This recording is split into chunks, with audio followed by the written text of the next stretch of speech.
Ai, voou o negócio. Aí o som da voz vai pouca coisa de arrebenta. Nossa, arrebenta. Acho que tava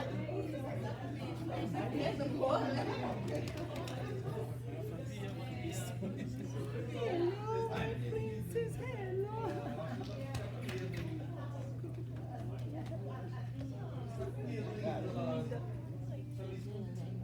Ô, cantor.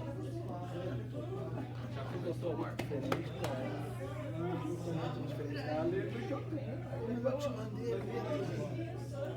Hã? Tá pronto? Você não viu? Eu também não estava na reunião ontem. Eu não consigo lembrar exatamente. Eu sonhei com esse negócio.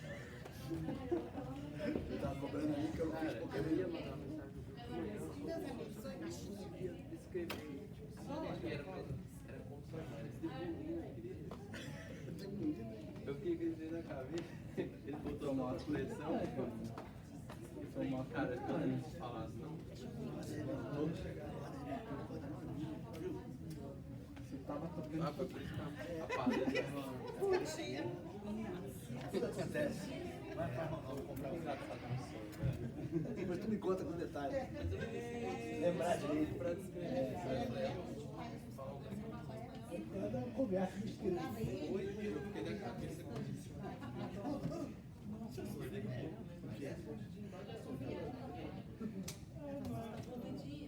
Ela se assustou agora?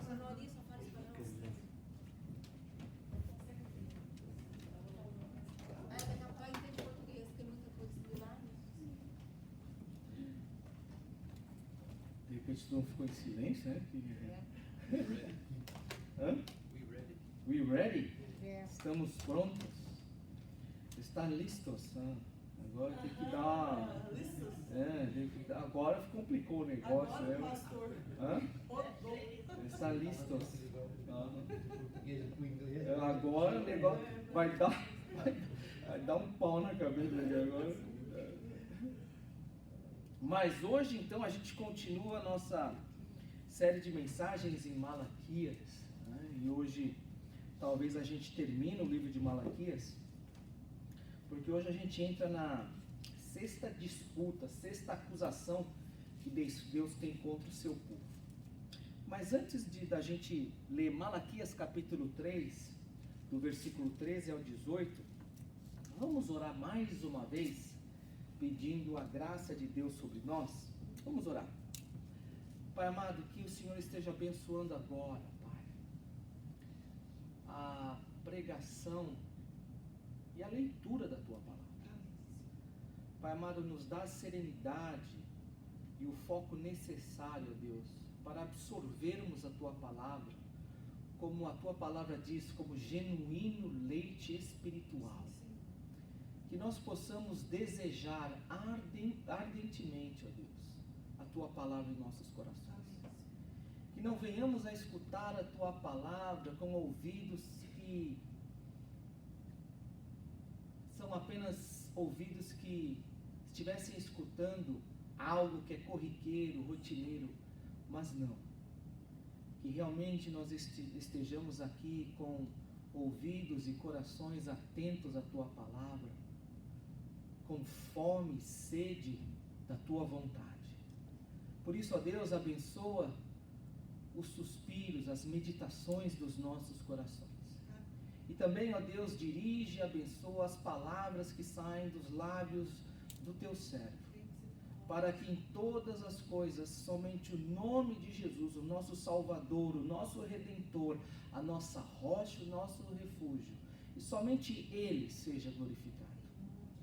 Abençoa, ó Deus, aqueles que não estão presentes nesse culto, que de alguma maneira o Teu Espírito esteja falando ao coração deles, e que eles, ó Deus, estejam na Tua presença, onde quer que estejam, mas que estejam conosco na próxima semana, entendendo quão importante é estar diante do Senhor, no dia do Senhor.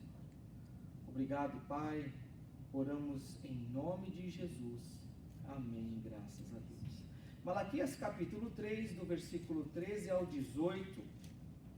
Olha o que a palavra de Deus tem para nós hoje. As vossas palavras foram duras para mim, diz o Senhor. Mas vós dizeis, que temos falado contra ti? Vós dizeis, inútil é servir a Deus. Que nos aproveitou termos cuidado em guardar os seus preceitos e em andar de luto diante do Senhor dos Exércitos.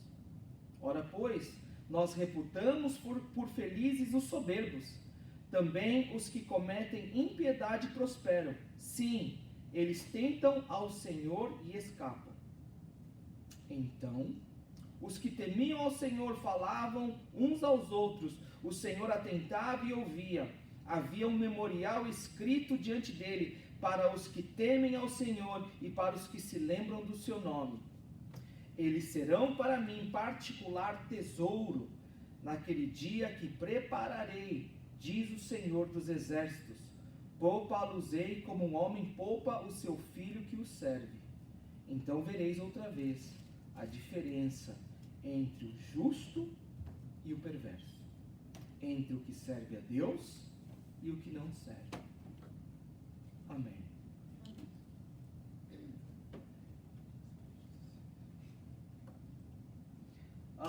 Eu acredito que acho que não existe nenhum imigrante que aceite o fato de que a vida do imigrante ela é uma vida totalmente diferente daquele que jamais saiu da sua terra. É algo que muda na vida da gente. E não é algo que apenas muda no sentido de fora, de rotina, de lugar, de circunstância, de situação. Mas é algo que primeiramente acontece dentro de nós. Aquele que deixa o seu país, a sua terra natal e muda para um outro lugar, ainda que ele mude por um curto espaço de tempo, aquele que ele se torne imigrante, ainda que não seja para sempre, ele não pode negar o fato de você deixar a sua terra, ir para um outro lugar e fazer desse novo lugar o seu lar, permanente ou temporariamente, isso muda, transforma a tua vida. Porque isso é uma transformação, uma mudança que ocorre primeiramente dentro de você. Tanto é que quando você volta para a sua terra natal, você volta transformado. Não é que você saiu e agora que você voltou para a sua terra, você voltou a ser aquela pessoa de antes. Não, você mudou, alguma coisa dentro de você, mente, coração, mudou. Porque você se tornar imigrante muda você. E essa mudança ocorre dentro de você. Ocorre na sua maneira de pensar, a sua maneira de perceber e entender as coisas, a sua maneira de sentir. Então, é inegável o fato de que todos nós, como imigrantes, nós somos transformados por essa vida. E uma das coisas que muda, e que como imigrante a gente sente, talvez até mais do que os brasileiros que moram no Brasil, ou as pessoas que são os nossos conterrâneos, mas que jamais deixaram a nossa terra natal, a nossa pátria, é que nós estamos muito mais suscetíveis aos estresses da vida. O imigrante, se você puder fazer uma pesquisa, se não é que essa pesquisa já foi feita, se a gente pudesse de alguma maneira retratar o estado emocional e por que não espiritual do imigrante, eu tenho quase a plena certeza de que você poderia fazer uma comparação de que o imigrante, o brasileiro imigrante, o mexicano imigrante, o coreano imigrante, o chinês imigrante, o italiano imigrante, o venezuelano, o equatoriano, o peruano, o imigrante, comparado com aquele que jamais saiu do seu país, ele está num nível de estresse emocional, espiritual muito maior do que aquele que jamais deixou o país. Por quê? Porque a vida imigrante, ela é uma vida que cobra você. É uma vida que arranca coisas de você. Isso é fato. É por isso então que a mensagem de Malaquias, ela é tão importante para nós hoje? Porque todos nós, como imigrantes, independente se você começou a sua vida cristã agora, ou se você já é cristão já há muito tempo, independente se você é pastor ou não, independente se você é dona de casa ou não, se você é estudante ou não, se você é criança, se você é adulto, independente se você tem filhos ou não, independente da sua situação hoje, o fato é que todos nós estamos suscetíveis ao desânimo, seja ele emocional, seja ele espiritual. Nós lidamos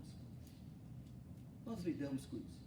Nós estamos suscetíveis a isso. É por isso que a mensagem de Malaquias, ela é tão importante para nós, porque Malaquias, ele foi usado por Deus, ele foi um profeta levantado por Deus para falar sobre isso, para lidar com isso, para lidar com esse problema que é inteiramente espiritual. Porque não existe algo que é emocional que não tenha a sua raiz no espiritual. E é isso que a gente tem que entender. O que eu gostaria que você entendesse é que não existe nada emocional na sua vida que não tenha uma raiz espiritual. Todo problema emocional que você lida, toda dificuldade, desafio emocional que você tem, todo sentimento ruim ou sentimento bom que você deve lidar, é algo espiritual. Por quê? Porque nós somos seres espirituais.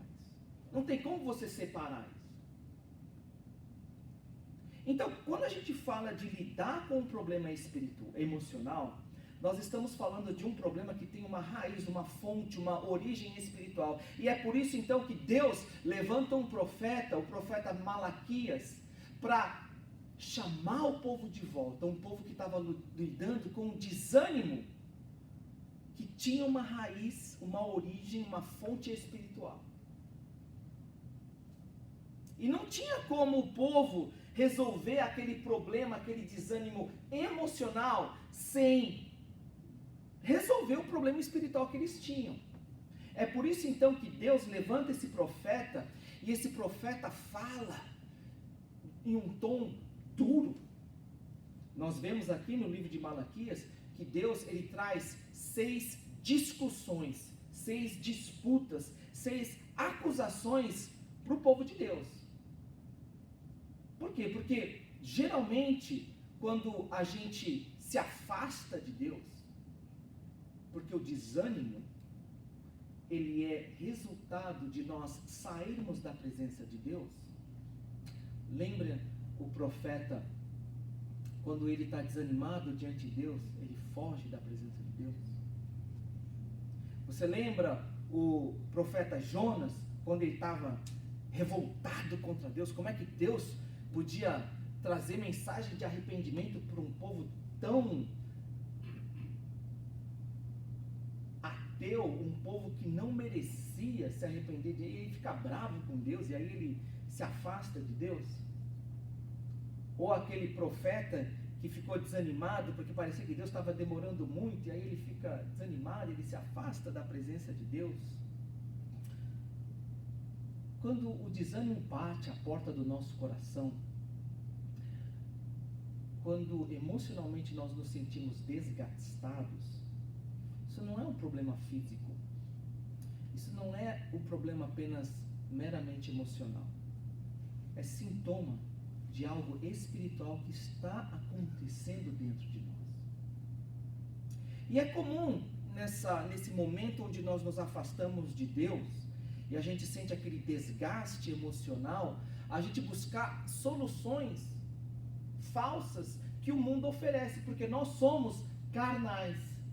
Ainda que nós colocamos a nossa fé em Jesus Cristo, ainda por mais que a gente busque a presença de Deus, nós somos carnais, nós lutamos com o pecado que está presente no mundo, o pecado que o diabo personifica e o diabo nos tenta a todo instante, mas também nós lidamos contra a nossa natureza pecaminosa, porque nós somos pecadores.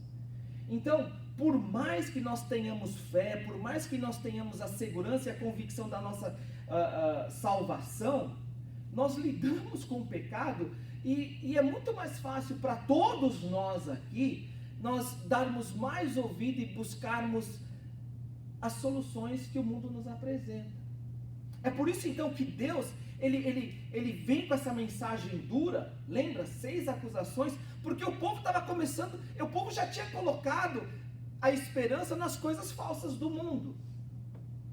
Relacionamentos amorosos, não prestando atenção no amor de Deus, desconsiderando os ensinos da palavra de Deus, até os sacerdotes estavam abandonando seus ministérios, e aquilo que eles deveriam fazer, o zelo pela palavra de Deus. O povo estava colocando a solução e a esperança nos bens materiais, é por isso então que eles já não ligavam mais para o dízimo, para as ofertas, estavam colocando toda a sua esperança no materialismo. E hoje então Deus fala dessa 6ª acusação, que era um sintoma de um problema espiritual. O povo havia deixado de servir a Deus. Você já considerou o fato de que talvez o desgaste que você sente emocionalmente não seja um problema espiritual? Talvez essa chatice que você sente quando você pensa nas coisas de Deus, quando você pensa em igreja, quando você pensa em palavra de Deus, quando você olha para o louvor e você fala, puxa, mas está tão sem graça. Talvez esse sentimento que você sente, você já pensou, será que isso não é culpa de alguém, mas isso seja culpa de um problema espiritual que ocorre dentro de você? Que essa batalha que você trava todos os dias contra essas emoções que você sente, não seja algo que a solução está fora, mas que a fonte desse problema está dentro de você e é um problema estritamente espiritual. Que muitas vezes essa chatice, essa falta de alegria, esse sentimento sem graça que bate em você quando você pensa em igreja, quando você pensa numa vida mais firme, não é algo que você vai solucionar com folga, com férias, se afastando da igreja e das coisas de Deus, mas é algo que você vai resolver se voltando para Deus e se comprometendo mais com Deus. Será que o problema emocional que você sente hoje, essa depressão emocional e espiritual que você tem, você vai solucionar não com menos compromisso com Deus, mas você vai resolver com um maior compromisso e um maior comprometimento com Deus? Será que não é isso que a palavra de Deus fala? Porque essa acusação que Deus traz para o povo de Deus é uma acusação muito interessante, porque ela começa aqui no versículo 13 e 14 com essas palavras. Olha o que Deus fala aqui: as vossas palavras foram duras para mim, diz o Senhor, mas vocês dizem, que temos falado contra ti? Deus começa falando aqui que o que o povo dele tem falado para ele são palavras duras, palavras desrespeitosas, palavras que não deveriam ser levadas diante dele de qualquer jeito. E são palavras tão duras, mas que o povo não reconhece. É interessante aqui que quando Deus ele traz cada acusação, vocês têm me roubado, vocês têm me tratado com desprezo, vocês não têm me reconhecido. O povo sempre fala, ué, mas onde que a gente roubou? Aonde que a gente não reconheceu? Quanto que a gente não amou você? E aí Deus tem que falar, ele fala aqui, ó, mas vós dizeis que temos falado contra ti. O povo nunca reconhece. A gente nunca reconhece. É por isso então que Deus ele vem com uma palavra dura. E aí então no versículo 14 Deus fala claramente o problema. Vós dizeis, inútil é servir a Deus, que nos aproveitou termos cuidado em guardar os seus preceitos, em guardar de luto diante do Senhor dos Exércitos. A acusação que Deus traz aqui era o desprezo que o povo de Deus tinha por servir a Deus. Aquela desconsideração, aquela falta de apreço, aquele desapego por servir a Deus. Olhava o servir a Deus e dizia: é inútil. É algo que pode ser desconsiderado. É algo que não se deve pegar algo como se fosse prioridade ou com muita importância. E Deus vai continuando aqui no versículo 15 e mostrar da onde vem esse sentimento. Por que o povo de Deus achava que era inútil servir a Deus? Ora, versículo 15, nós reputamos por felizes os soberbos. Também os que cometem impiedade prosperam. Sim, eles tentam ao Senhor e escapam. Eu gostaria que vocês notassem aqui que quando você se afasta da presença de Deus, uma das coisas que acontece dentro de você é a transformação da sua ética. Quando você se afasta da presença de Deus, quando você se afasta das coisas de Deus, quando o seu relacionamento com Deus ele se torna mais superficial, um dos primeiros sinais é a frouxidão da sua moralidade. É quando você começa a inverter os valores. O seu senso daquilo que é certo e errado, daquilo que é importante e daquilo que não é importante, aquilo que é valioso, aquilo que pode ser desprezado, muda. Porque é isso que acontece aqui com o povo de Deus. Deus mostra que o problema é que o povo de Deus, ele passa a dizer: felizes são os soberbos. Por quê? Por que eles são soberbos? Porque eles cometem impiedade e continuam prosperando. Eles tentam ao Senhor e escapam. E aí eles passam a olhar os incrédulos, eles passam a olhar aqueles que não servem a Deus e falam: felizes são eles que não estão servindo a Deus. Por quê? Eles são abençoados e escapam. Por que então eu vou servir a Deus? Vou viver como eles. Eu gostaria que vocês entendessem aqui na palavra de Deus, e você vai ver isso claramente, que na palavra de Deus só existem dois tipos de pessoas: aqueles que servem a Deus, os servos, e aqueles que não servem a Deus. Não existe meio servo, não existe meio crente, não existe meio salvo. Ou você é salvo, ou você não é salvo. Ou você serve a Deus, ou você não serve a Deus. Não existe um meio termo onde você pode se beneficiar das duas coisas. Não existe meio trigo. Não existe meia ovelha. Ou você é ovelha, ou você é cabrito. Ou você é joio, ou você é trigo. Não existe um meio termo onde você pode se beneficiar de um lado e ao mesmo tempo você continuar se beneficiando das coisas dos dois lados. Não existe isso. A palavra de Deus nunca deu essa abertura. Tanto é que você vai ver na palavra de Deus que o maior problema para a igreja não é o ateu.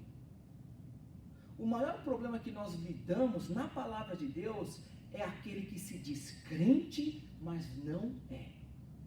Qual que era o problema da igreja no começo? Aqueles que confessavam a Cristo, mas que na realidade não entendiam o verdadeiro evangelho. Falavam assim: vocês devem ter fé em Jesus Cristo, mas ao mesmo tempo pregavam outro evangelho. Vocês devem cumprir a lei de Moisés.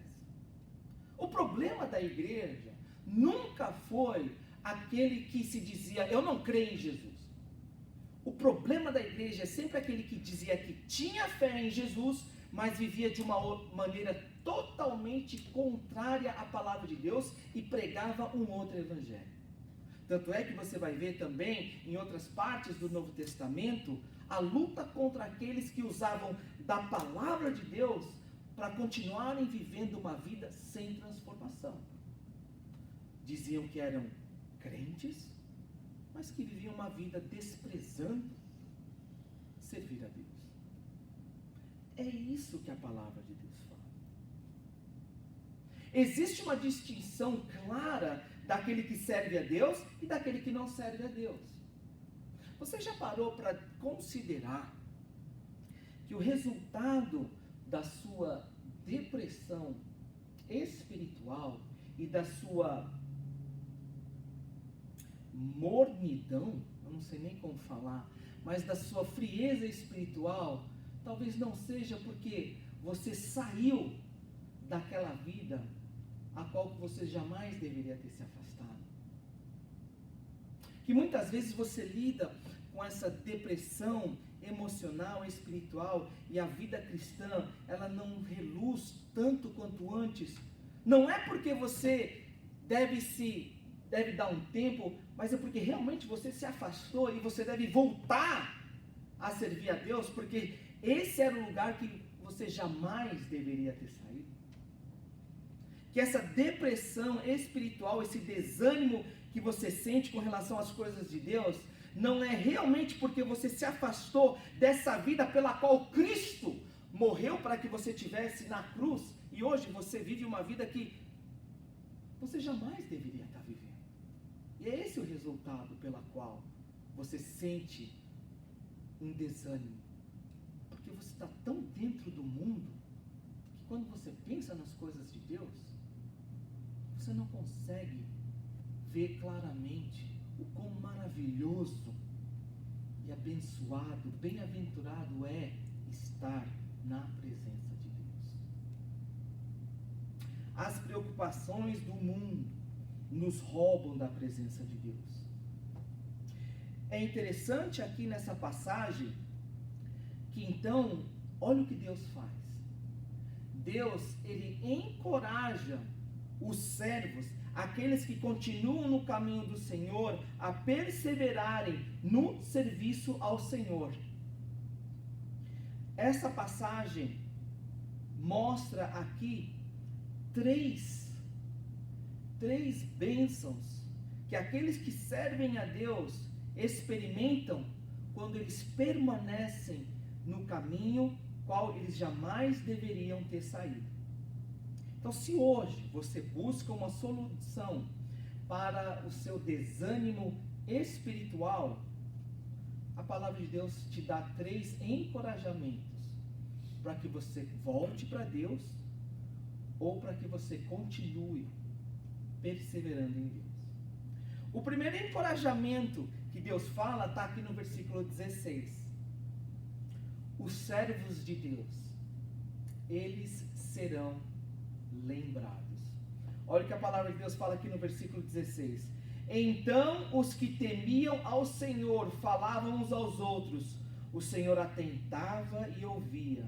Havia um memorial escrito diante dele para os que temem ao Senhor e para os que se lembram do seu nome.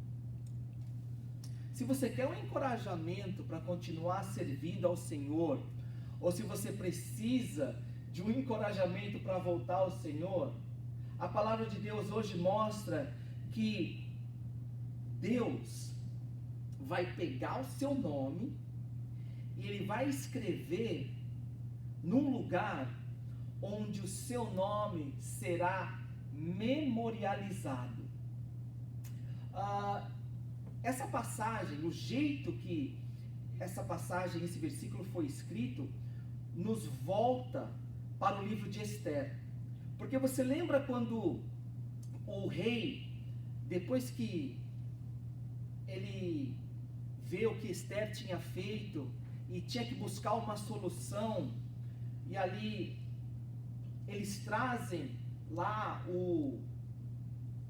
aquilo que Mordecai tinha feito de bom, e aí eles trazem lá um papel onde estava escrito aquilo que Mordecai, o tio de Esther, tinha feito de bom. E aí o rei se lembra, pô, Mordecai fez aquilo de bom, cara, ele era um cara legal. Aquilo fez o rei lembrar. É o mesmo jeito. Aqueles que servem ao Senhor e permanecem fiel e se consagram ao Senhor independente das suas dificuldades, a palavra de Deus fala que os nomes daqueles que servem ao Senhor e permanecem fiéis, eles são memorializados, eles voltam à memória de Deus. Deus se lembra deles. Deus se lembra deles. Aquilo que você faz no nome de Jesus para servir a Deus, está diante de Deus e jamais Deus se esquece disso. Quando você se apega firmemente com Jesus e você se consagra a Ele, quando você entrega o seu coração e apesar das dificuldades, você vence essas dificuldades e cada vez mais busca servir a Deus, a palavra de Deus fala que para esses servos, existe a promessa de que os nomes de cada um, o nome deles serão preservados, memorializados, esses nomes serão trazidos à memória de Deus sempre. Deus jamais se esquece dos nomes daqueles que o servem com fidelidade e com alegria. Você crê nisso? Amém. Você crê nisso? A palavra de Deus mostra que também existe um encorajamento no versículo 17, de que os servos serão poupados. Olha o que a palavra de Deus fala aqui.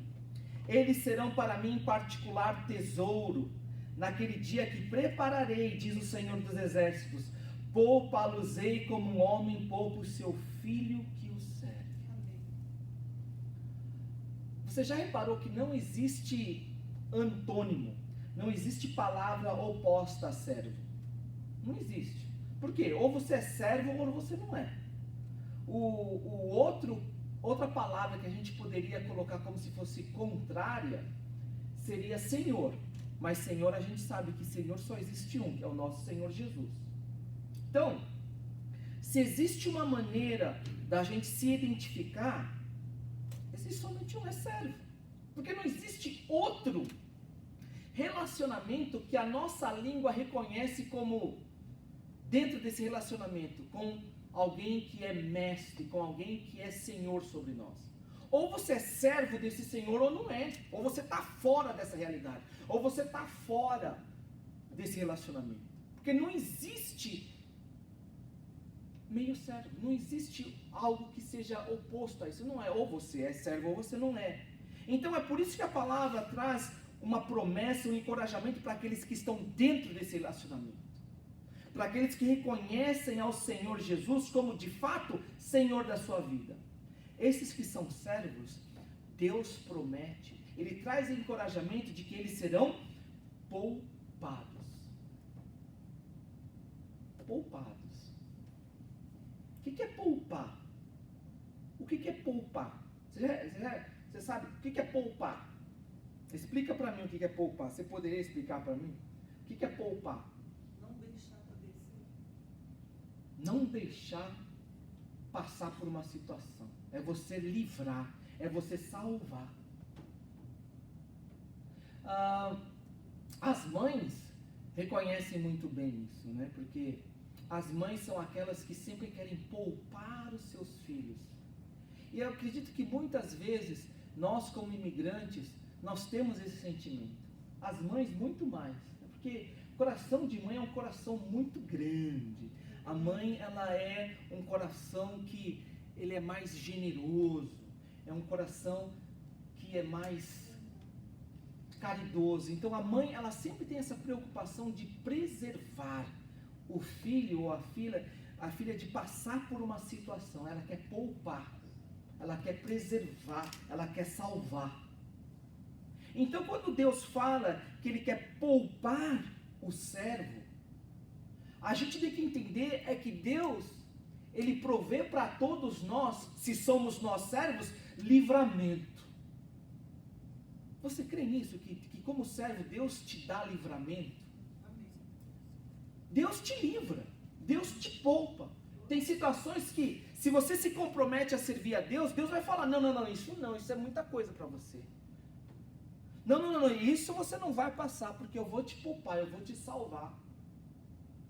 Por que será então que nós, quando a gente pensa em servir a Deus, a gente usa medo e desculpa ou medo como desculpa diante de Deus?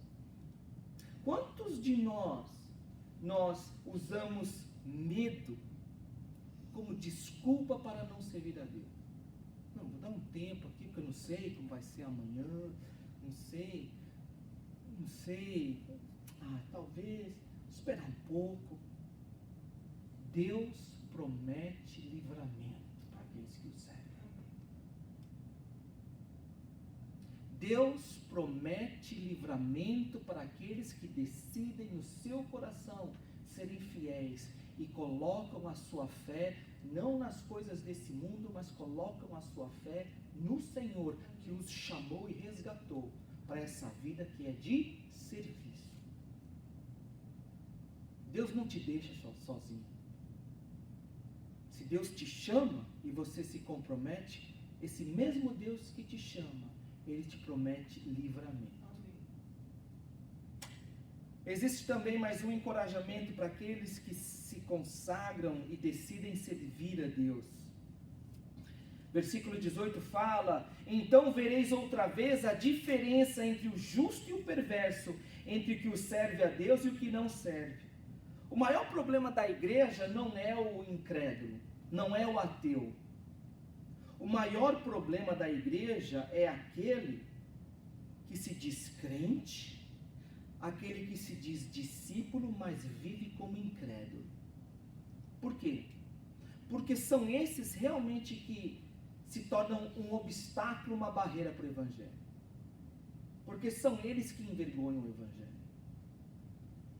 São eles que se tornam a parede pela qual os incrédulos não conseguem entrar em guerra. Por quê? Qual que é a diferença? Qual que é a diferença daquele que se diz cristão nominalmente e não vem à igreja? Por que então vem à igreja? Qual é a diferença daquele que se diz salvo e ao mesmo tempo vive como descrente, fala como descrente, se porta como descrente? Por que o incrédulo, aquele que se diz ateu, vai olhar para aquela pessoa e de alguma maneira vai falar: devo crer em Jesus Cristo? Não existe diferença nenhuma. É por isso que aquele que se diz crente e não vive como crente, esse se torna o maior problema para a igreja. Porque é ele que se torna a parede, a barreira pela qual os outros não conseguem ver e experimentar transformação. O encorajamento que Deus traz para o seu povo é a diferença entre o justo e o perverso. E Deus aqui, na linguagem que ele usa nesse versículo, é o paralelismo, para ele enfatizar uma única ideia. Ele repete ideias parecidas para enfatizar essa única ideia, a ideia de diferença. Vereis outra vez a diferença entre o justo e o perverso, aquele que serve a Deus e aquele que não a serve. Quem é o justo? É aquele que serve. Quem é o perverso? Aquele que não serve. Qual que é a diferença? Uma vida que serve e uma vida que não serve. O que Deus promete, o encorajamento que Deus traz para nós é de que haverá diferença. Essa diferença será perceptível. Então, se hoje você se questiona qual que é o benefício, qual que é o propósito, Deus promete, você experimentará, você verá a diferença. Você vai ver a diferença. Você vai experimentar essa diferença. Não tem como você não experimentar. Não tem como você não ver. Você não tem como perceber isso. É por isso então que Deus, Ele tem esse tom duro. Porque Ele está chamando um povo que estava se deixando levar pelo seu emocional e buscando as soluções fáceis do mundo. É um povo que havia se afastado da presença de Deus, julgando que se afastando da presença de Deus, eles poderiam solucionar um problema que era primeiramente, estritamente espiritual. A solução não estava em dar um tempo das coisas de Deus. A solução não estava nas falsas promessas que o mundo oferecia, mas a solução estava no próprio Deus. No Deus que eles pensavam que eles deveriam se afastar, que eles deveriam deixar de ter um compromisso mais sério. A solução estava num Deus que eles haviam se afastado. Mas era um Deus também que era misericordioso e era um Deus que estava chamando esse povo de volta para a sua presença. Hoje, o que Deus fala para nós na sua palavra é de que nós voltemos a servir a Ele com fidelidade e com alegria. Você jamais vai encontrar alegria genuína. Você jamais vai experimentar as bênçãos de Deus no mundo. Toda alegria, toda bênção que você julga fora da presença de Deus é falso, é passageiro. E um dia essa conta vai vir, porque existe diferença daquele que serve a Deus e daquele que não serve. Não existe um meio termo. Não existe discípulo nominal. Não existe crente nominal. Não existe eu sou salvo, mas posso viver que nem incrédulo. O justo é aquele que serve. O perverso é aquele que não serve. A palavra de Deus fala em Tiago capítulo 2, do versículo 14 ao versículo 17. A fé sem obras é morta. Me mostra a tua fé sem obras, e eu vou te mostrar a minha fé pelas minhas obras. A palavra de Deus fala, a fé sem obras é morta. Tiago vai além e fala, você crê que Jesus Cristo é Deus? Faz muito bem.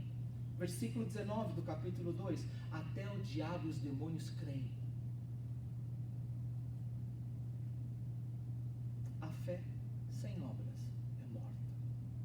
Amados, se hoje você sente que o desânimo bate à porta do seu coração, isso é um problema espiritual, que somente Jesus pode resolver. Não vai ser o mundo que vai trazer a tua alegria de volta. Não vai ser as coisas que o mundo oferece que vão restaurar o problema espiritual que você tem. Somente Jesus. Somente Jesus. É por isso que hoje a palavra de Deus fala, se volte para Ele. Volte para Jesus. Volte para Jesus enquanto há tempo. Porque um dia haverá um tempo onde não vai ser mais possível voltar. Porque será muito tarde. A palavra de Deus fala que um dia Jesus voltará. E voltará, e o livro da vida será aberto, e o nome daqueles que estão inscritos serão todos divulgados. E não haverá mais chance do nome ser colocado ali. Está o seu nome escrito no livro da vida? Mostre então, através das suas obras. Mostra a tua fé através das suas obras. Se você hoje vê que você precisa se reconectar com Jesus, se volte para Ele. Busque a Jesus. Confesse seus pecados e creia que Jesus morreu por você na cruz. Se consagre a Ele. Se volte enquanto há tempo. Porque Jesus está à porta do seu coração. Ele bate agora. E aquele que abre o seu coração, Ele promete: entrarei e farei morada. Vamos orar. Pai amado, nós te agradecemos pela tua palavra. e pedimos que as tuas bênçãos estejam sobre nós. Fala ao nosso coração, ao que nós pedimos em nome de Jesus. Amém e graças a Deus. Vamos ficar de pé então para a nossa bênção final. Pai amado, nós voltamos agora ao mundo, nosso campo missionário, e que ao voltarmos ao mundo, que a tua graça, que a graça maravilhosa do nosso Senhor Jesus, o amor eterno de Deus Pai, e o encorajamento e o consolo do Deus Espírito Santo estejam sobre todos nós, agora e para todo sempre. Amém e graças a Deus. Deus é bom Em todo tempo. todo o tempo. Sejam abençoados, amados, tenham um ótimo domingo e não se esqueçam, quarta-feira o nosso estudo bíblico e domingo Santa Ceia. Deus abençoe vocês.